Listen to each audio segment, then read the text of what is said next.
In recent weeks, our media has been abuzz with non-stop coverage of the country's involvement in the Paris Climate Accord, sparked by the ACT Party's call to withdraw unless major reforms are made to allow for more realistic emission targets for agricultural nations like New Zealand.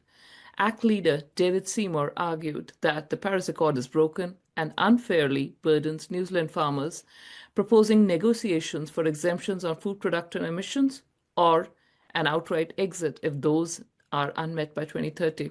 This stance predictably drew the sharp responses from the coalition partners. National has firmly rejected leaving the Paris Accord, with Christopher Luxon emphasizing his commitment to the deal amid trade risks, while New Zealand First Winston Peters criticized it as ineffective for New Zealand, questioning its value without the broader global buy-in.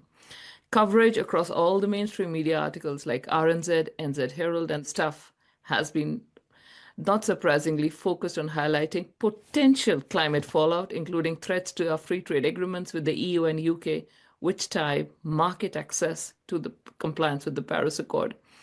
Green MP Chloe Schwabik has slammed ACT's position as reckless denialism, while farming groups like Groundswell have praised it for challenging the ideological sludge in the climate policy.